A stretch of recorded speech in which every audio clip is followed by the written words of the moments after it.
I can never finish a Caleb Hammer financial audit episode because 15 minutes in, I just get way too angry and frustrated to continue. I mean, growing up, I always thought that a certain level of financial literacy was common sense. Now, granted, I am privileged. My dad started a business in Hong Kong in the early 1990s. And when I moved to Canada with my family as a kid, growing up, money wasn't ever really an issue, but I was still taught to save, to live below my means, to not get into debt, especially not consumer debt, to pay off all the credit cards on time. And that's just been a part of me growing up. But I look at some of these people that end up on Caleb's show, and God bless him for beating the reality into some of these people verbally. And I'm frustrated. And so I just wanted to make a video on how to never end up on that show, because ending up on Caleb's financial audit show is not a trophy. It's not something you should be proud of. And it's so simple. Like, what frustrates me is it is so ridiculously simple to not end up in a bad financial situation. But it is so ridiculously hard to dig yourself out of a terrible financial situation, because it takes a long time to get out of debt. Maybe it's gonna take 7, 8, 10 years. If you compare that to grabbing another restaurant meal today or buying that video game today, sometimes people go for the video game because the joy, the happiness, as immense as it is of being debt-free, is so far into the future that I would much rather have the cookie today. But that's not how you should live life, right?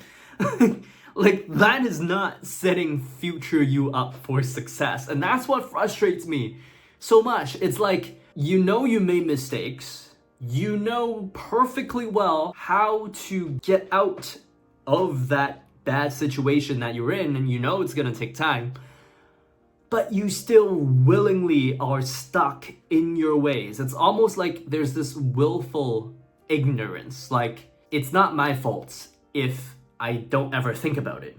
Remember when you were a kid and there was always this one kid in school that fails the math test and then says to everyone, yeah, I never tried, I never studied for it, I'm not good at it, it doesn't matter. Well, maybe because you didn't study, you failed, right? And maybe the reason you are not studying is because you want a legitimate reason for your failure. Like, of course I'm in a bad financial situation. I don't know the numbers. I don't think about lowering my spending. Well, of course, if you take that attitude, nothing's ever gonna change.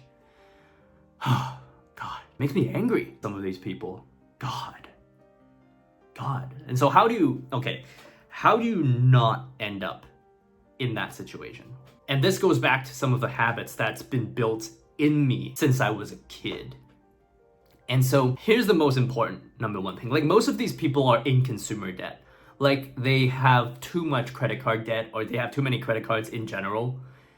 And so ever since I was a kid, my dad has told me to pay off credit card debt as soon as you accrue it. Like, I don't even wait till the end of the month. And I only spend money with a credit card if I need to. Like, if I'm buying something online, I can't pay in cash, or I kind of have to use a credit card. And immediately after I use it, I log on to my banking website. It takes 2 minutes. I log on to my banking website and I just pay it off immediately. I transfer. I over transfer, right? Like, if I have a transaction that is like $43, I transfer $50 into my credit card. Like, have you ever seen a negative number on your credit card statement? It means the bank owes me money, right? Like, the next time I use that credit card, that amount of money is going to deduct. It's a part of it. It's a part of the payments in the future. Yeah, that's number one. Pay off your credit cards. Only use them when absolutely necessary. Like, you're making a big purchase. You're spending a few $1,000s on, like, university or something. And that's another thing. Student loans. Like, what is it with America and university and college costing way too much, and then poor 17, 18, 19-year-olds having no idea how overpriced their degree actually is? Like, if we do a simple Google search on the most common careers that you would end up in with a specific degree, and you search what is the after-tax income on a certain career on ChatGPT, you will know whether a $200,000 social work degree that will lend you a job that pays $30,000 a year before tax is worth it or not. And chances are, if it's gonna take you 15 years to pay back your student loans, it's probably not worth it, right? Like I hate to break it to you, but unless you got rich parents, it's kind of financially irresponsible to spend 200 grand on a degree that doesn't have a return on investment. Yeah, that's just the case. And if you're in that situation and you're trying to pay off debt, like debt, I don't know if it's like a Chinese thing, like a Chinese mentality. Debt is so damn scary in my mind. Like consumer debt. I don't mean mortgage debt. You know what I mean? Like, because like that's debt on an appreciating asset that can somewhat be justified. And still sometimes people take out a mortgage that is way too high for them. But credit card debt, car debt, in my mind, like growing up, that was just how I was raised. That kind of debt is scary. As someone working on like a salaried income, that kind of debt is scary. It's not like I have a business to expense the car payments or something like that. But if you're in any kind of consumer debt and you're not spending like every waking moment thinking about how to get another dollar in to pay that debt off, something's wrong, man. Or gal. You just don't know like how good it feels to not be a slave to debt. And some of these people are in debt, have credit card balances that are going up, and are still going out to lunch, to dinner, frivolous spending on clothing, makeup, hobbies, and credit card debt is going up. Like they charge you 15% interest, at least. There is no investment accessible to the average Joe that pays 15% a year. Like 15% is like windfall income.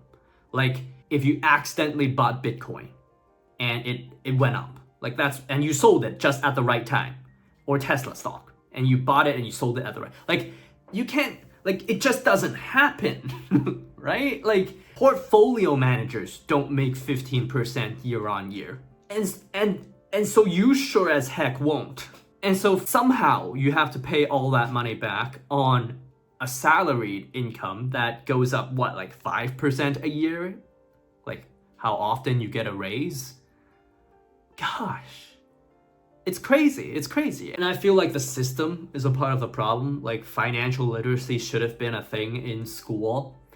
And oh my God, I just didn't know how bad it can get for people. I just thought that even though financial literacy isn't taught in schools, that there still would be like common sense to some degree, but no, okay, no. So, okay, use credit cards sparingly. Don't ever go into consumer debt. Think about whether the student loan is think about whether your degree is worth it. And if you are in debt, spend every waking moment trying to get out of that debt. And then whatever income you make, set aside a part of that for taxes. And then make sure you live on less than what you make. You invest the difference for 20 years, 30 years, because that's not money you need, right? You have an emergency fund, 6 months of expenses in an emergency. Like that's literally it. Like, I don't get it. And I mean that in the sense that the path is so clear. It is so straightforward. And so to anyone that wants to get out of that bad situation, depending on how bad the situation is, it's just gonna take time. And the longer you delay, the longer it's gonna take exponentially. So stop delaying. Gosh, please don't. Like, I wish, and I'm sure Caleb wishes the same thing, that one day no one will apply to his show. Because no one needs to. Because financial literacy is a thing, but you and I both know that won't happen. People are still gonna get into trouble. And they're still gonna need some sense yelled into them or beat into them verbally. God.